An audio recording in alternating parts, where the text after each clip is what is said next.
It was your beloved Father Almighty who created my inmost self. And I have said, I will bless her inmost self with riches that come from me. I will then be like a lamp for my anointed, providing her inmost self with our radiant presence. Hear my almighty Son, and I will stay forever, for this is the home we have chosen to abide. Oh, come, you who serve me, serving my house. Approach me and delight me. Come and learn. It is written that if you sin, you're still mine. Since you acknowledge my power, but knowing that I acknowledge you truly as mine, you will not sin. Therefore, to acknowledge me is indeed the perfect virtue. To know my power is the root of immortality. I wish that this saying becomes the theme of every one. I have, my daughter of the king, been your counselor, but friend as well all these years, and even during the night I instructed your inmost self, giving your soul unbounded joy with my presence. I have trained you with unbounded love to raise your eyes constantly on my luminous presence. And to no one else, I am and have always been your only spiritual director and counselor, giving your soul directives from wisdom. I have not sent you eastward or westward, nor have I sent you to the north or to the south to look for spiritual guidance. For what better guidance is given than by myself? I was the only one who could peer through the shadow darkness of your soul to pronounce a true verdict to your inmost self and draw your attention to your disease. Well, then, have I not made you renounce to your rebellion towards me? Have I not traced out a path for you to take with my name as your insignia and to follow my footsteps so that you do not swerve while you walk? Yes, Lord, I have tried to keep every commandment of your lips. It is written that there is a river whose streams refresh the city of God Almighty, and that it sanctifies the dwelling of the Most High. God Almighty is inside the city. She can never fall. Or at crack of dawn, God Almighty helps her. To the roaring of nations and tottering of kingdoms, when he shouts, the world disintegrates. Psalm 46, verses 4 through 6. Your holy, almighty Spirit is that river who constantly sanctifies the soul, our inmost self, which belongs to you, my God Almighty. My ear I open and remain silent for a while for the great Almighty King to come with power and graciously give his divine instructions, instructions that do not impose disorder in your law. So let the earth rejoice, let the people of the earth exult and cry out for joy as the King passes by us to judge the earth with justice and the nations with his truth. Acclaim the rock of our safety, and let us gather in his presence with thanksgiving. I have given you direct access to my heart to blossom, flower, and to keep giving me thanksgivings. Keep giving me thanksgivings, and I will take them as your sacrifice, and they will honor me. No, my beloved one, that to proclaim my name gives praise and glory to me. I love you, daughter of the King. The dead cannot praise me. They keep silent. The world can never bless my triune holiness. It keeps silent. Shadows of death loom here and there.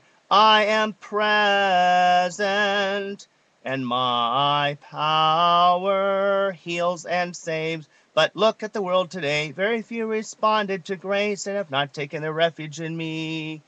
I am forever the same. Very few fear me, daughter of the King. Death is round the corner, but even so the world does not invoke my holy name. This generation refuses to walk with me. In the land of the dead I have sent you, where havoc and despair reigns in many hearts. Although the noose of the evil one is evident now, still the world in its apathy continues to hate my precepts. My law is constantly being broken.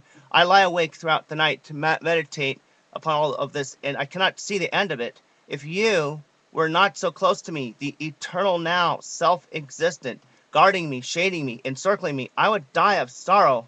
I lift my eyes to you with sorrow and sigh, knowing that my home is in heaven, yet I am on earth still. I ask often to myself, what am I doing here on this earth, in which I don't belong, nor to anyone? I feel that I am lent out.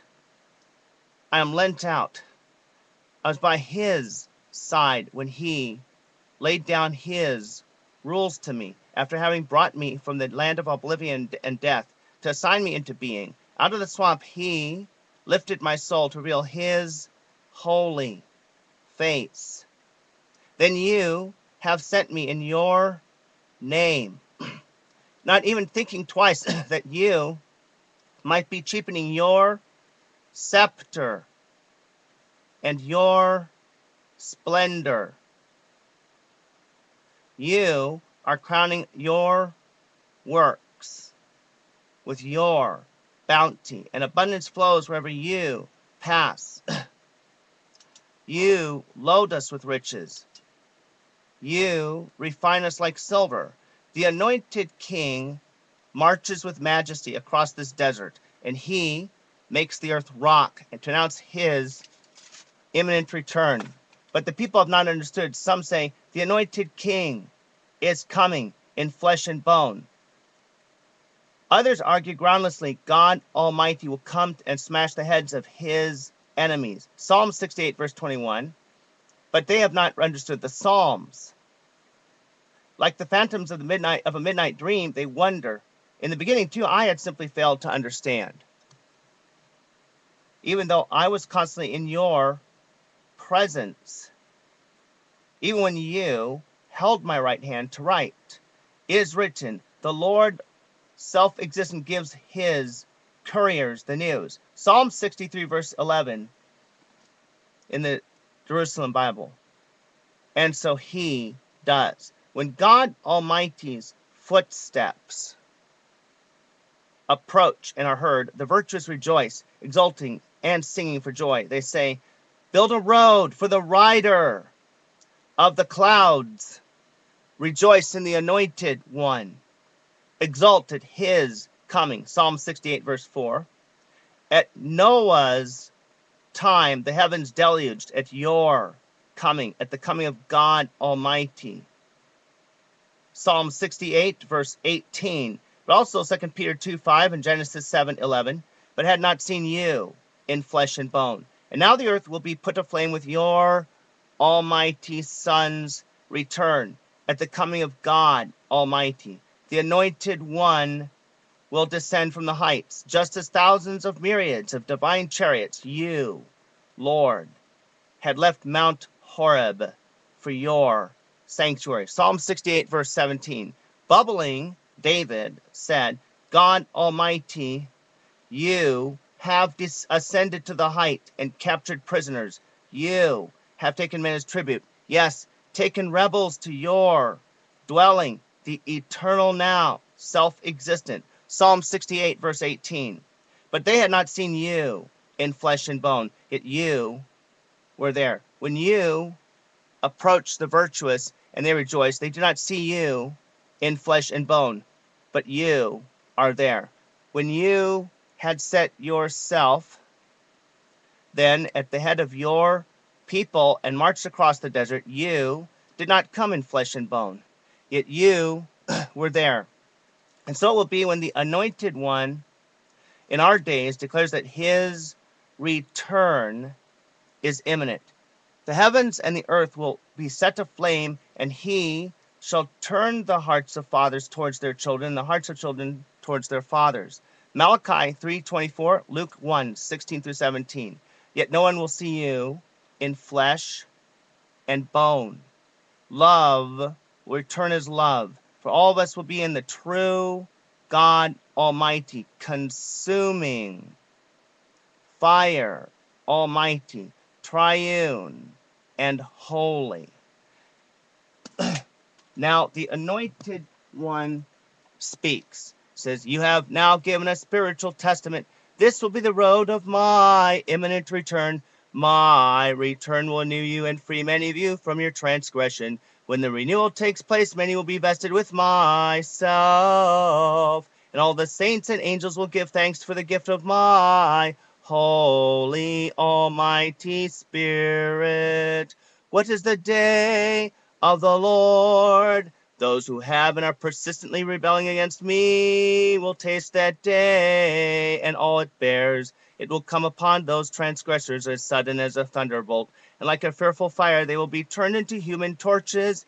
Yes, the earth, as you said, will be set aflame, and their consciousness will be revealed to them as a revelation. My divine fire will turn the inflexible heart into lenient heart in my day. The earth in agony will become fully aware in consciousness and soul of its failures and its deficiency, its corruptibility and its lawlessness, and not to say the least, the infamous rejection of my resurrection and my omnipotence and omnipresence in your daily life. Heaven will open in my day, and those who rejected me, proclaiming themselves as gods, will be judged severely. Can anyone say that I have not been instructing you all these years? Have I not affirmed my might all these years by wonders? Have you ever measured the magnificence of my triune holiness? And the inexpressible grandeur of my name? Have you ever asserted my greatness or proclaimed my fearful splendor and power? I tell you, woe to anyone who finds himself without my light in my day. These I will purge with my fire. As for those who kept my precepts and my law, based on love, and who are the salt of the earth, Matthew 5:13, they shall not be tested by fire, since I am their God Almighty, and have acknowledged me as the principle of their life. They have already been tested and are part of me now, and constantly with my divine light, in union with the Godhead. And as you said, Doctor, at Noah's time, the heavens deluged at my coming, and now the earth will be tested and put aflame by fire. 2 Peter 2:5, 2 Peter 3:6 through 7, Genesis 7:11. My day is imminent, and woe to the corpses on that day of my return. This return is not yet the actual parousia, but the day of the Lord is to be understood as a minor judgment before the judgment day. It is a sort of purification for renewal. It has started but in small phases.